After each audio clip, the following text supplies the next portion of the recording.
మరి ముఖ్యమంత్రి గారి మాకు చిన్న సహాయం చేస్తే హక్ చేసుకొని మన ఐక్యతను చాటా నేను. కానీ దాని ఫలితం మా మాదిగల మీటింగ్ పెట్టమంటే పెట్టలే మీరు. మరి మాళ్ళ మీటింగ్ కూడా పెట్టండి. వాళ్ళకేం కావాలో వాళ్ళకి ఇవ్వండి, వీళ్ళకేం కావాలో ఇవి. ఏమన్నా ఆర్థిక భారం మొయ్యలేనంత ఆర్థిక భారం మోపేదైతే లేదు కదా ఇక్కడ. కాబట్టి రేవంత్ రెడ్డి గారు చిన్న వయసున్నోడు, 4 కాళ్ల పాటు బతకని అనేది నా కోరిక. కానీ ఆయన మమ్మల్ని ఇంత చిన్న హీనంగా చూస్తే మా కష్టం, మేము భరించలేము, ఊరుకోమని కూడా ఈ సందర్భంగా నేను తెలియజేస్తాను. ఇప్పుడు ఈ మాదిగ మహాశక్తి అనేది కేవలం రాజకీయ లబ్ధి కోసమేనా, లేక మాదిగ జాతికి ఎక్కడ అన్యాయం జరిగినా మీ మార్కును చూపించి వాళ్ళకి అండదండగా ఉంటారు, ఎట్లుండబోతుంది? నిజకు అల్టిమేట్ శక్తి దేనివల్ల వస్తుంది సార్? రాజకీయాల వల్లనే వస్తుంది. ఇప్పుడు వెలమలు 10 ఏళ్లలో మొత్తం అంతా కోటీశ్వర్లు అయిపోయినారు. రెడ్లు స్వతంత్రం వచ్చిన కాడికి వెళ్ళి వాళ్ళే రాజ్యం ఏలురు, వాళ్ళే కోటీశ్వర్లు అయ్యారు. కమ్మ వాళ్ళు రాజ్యం ఏలుతున్నారు, వాళ్ళు కోటీశ్వర్లు అయ్యారు. అసలు రాజ్యాధికారం దగ్గరగా పోతేగా సార్ ఈ దరిద్రం పోయేది. ఆర్థిక శక్తి రావాలన్నా అధికారమే ముఖ్యం. దరిద్రం పోవాలన్నా, ఏ కులం దరిద్రం పోవాలన్నా అధికారమే ముఖ్యం. కాబట్టి ఈ అధికారానికి దగ్గరలో ఉండాలి. అధికారంలో అన్ని బింగుల్లో కూడా మా వాళ్ళు ఉండాలనేది నా కోరిక. నా జాతి కోసం చేస్తున్నా ఇది. నా కొరకు కానే కాదు. నాకేందా, నాకు 70 ఏళ్ళు వచ్చినాయి. నేను రేపు పొద్దున ఈ ఆర్గనైజేషన్ కూడా ఒక పేరెంటల్ ఆర్గనైజేషన్ కింద పెట్టి ఎవరి కోరిక అప్పచెప్పడం తప్ప నేను ఎలకాలం ఉంటాననేది కాకపోతే మాదిగ జాతి మొత్తానికి ఈ యొక్క మహాశక్తి, మాదిగ మహాశక్తి అంటే అన్ని కులాలలో కూడా పెద్ద కులం ఏది? మాదిగలు. మీరు ఎందుకు గౌరవించలేకపోతే? కళ్ళు కనబడతలేవా మీకు?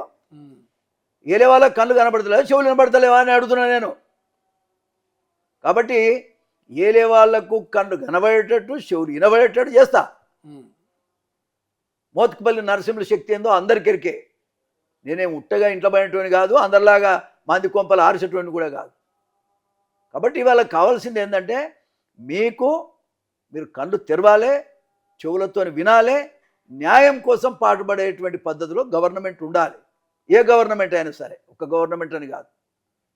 కాబట్టి దానికోసమే ఈ మాదిగ మహాశక్తి ఉద్భవించింది. మా జాతి గౌరవం కోసమే పనిచేస్తుంది, వేరేది కాదు. సార్, ఫైనల్గా మోత్కుపల్లి నరసింహులు అంటేనే ఒక బ్లాస్టింగ్ ఉంటేనే ఆయన బయటకు వస్తారనేది ఒక చర్చ. చాలా ముక్కుసూటిగా మాట్లాడుతారు, ఉన్నట్టు కుండ బద్దలు కొట్టినట్టు ఉంటుంది. ఈ 5వ తారీఖున ఈ జెండా ఎట్లుండబోతున్నది, ఆయన ఏం మాట్లాడబోతున్నది ఒక క్యూరియాసిటీ ఇప్పటికే జనాలలో వచ్చింది. సో ఏమైనా చెప్తారా ఆ ప్రెస్ క్లబ్లో వేదికగా మీరు మాట్లాడబోయే అంశాలు కానీ? 5వ తారీఖు నాడు మాదిగ శక్తి బయటకు వస్తుంది. మాదిగ శక్తి అనే జెండా రూపంలో బయటకు వస్తుంది. దాని బలమేంది, దాని శక్తి ఏంది, దాని రూపమేందో ఆ రోజు నుంచి బయటకు వస్తుందని కూడా నేను విజ్ఞప్తి చేస్తున్నా. ప్రభుత్వాలు ఏ పార్టీనైనా నిలదీసి అడగటమే కాదు, మేము ఉంటే తప్ప నువ్వు ఉండలేదని నిగ్గదీసి మాట్లాడేదే ఈ మాదిగ మహాశక్తి. గతంలో జరిగిన తప్పులన్నీ ఒప్పుకోవాలి. పద్ధతిగా మీరు ప్రభుత్వాలను పరిపాలించకపోతే మిమ్మల్ని పరిపాలన కూడా చేయనీయం. అధికారానికి దగ్గరగా మాతో కలిసి వచ్చే వాళ్ళతో మేము స్నేహం చేస్తాం. ఏ పార్టీ అయినా, ఇప్పుడు మీరు కాంగ్రెస్ పార్టీలో మరి తప్ప మమ్మల్ని గొంతుకొస్తే మేము ఊకోవాలా? ఇప్పుడు మేము కొయ్యొద్దు అంటున్నాం. ఇగో నేను ఇప్పుడు మేము కరపత్రంలో కూడా రేవంత్ రెడ్డి గారికి మాకు వర్గీకరణ చేసినందుకు ధన్యవాదాలు అని దాంతో మా కడుపు నిండుద్దా? కాదు కదా.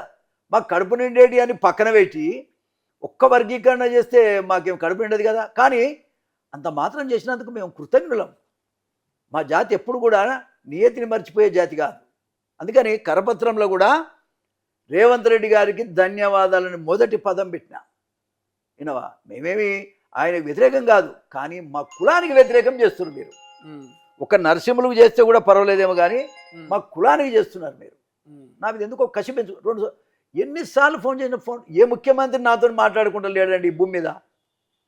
మోత్కుపల్లి నరసింహులు గారి ఫోన్ వచ్చిందంటే ముఖ్యమంత్రులు పాపం సచ్చి స్వర్గాలు ఉన్నారు చాలామంది, అందరూ కూడా గౌరవం ఇచ్చారు, మాట్లాడు. నేను చెప్పిన దానికి వాళ్ళు చేయగలిగారు. ఇంతమంది ఫోన్ లిఫ్ట్ చేసినప్పుడు ఎందుకు రేవంత్ రెడ్డి మీ ఫోన్ లిఫ్ట్ చేయట్లేదు? అదే కదా ఆయనకి ఏంటంటే, ఆయన రెడ్లు మొదటి నుంచి నేను రెడ్ల మీదనే ఫైటర్ని. నన్ను అనగదొక్కుతా ఉంటే నేను లేసుకుంటూ వచ్చిన. ఇప్పుడు ఛాన్స్ వచ్చింది అనగదొక్కుదామని అనుకుంటుండొచ్చు, కానీ దానికి ప్రతిఫలం కూడా మీరే అనుభవిస్తారు. అది కూడా చెప్తుండే. ప్రతిఫలం కూడా మీరే అనుభవిస్తారు. నేను ఒక మాట చెప్తున్నా, నేను అందరిలాగా లంగా దొంగ పనులు చేసి బతికిన మనిషిని కాదు. నా కులం విలువేమిటో తెలవడానికి ఇండిపెండెంట్గా కూడా గెలిచిన. అసలైన తొలి వెలుగు. ఫాలో వాట్సాప్ @తొలి వెలుగు official.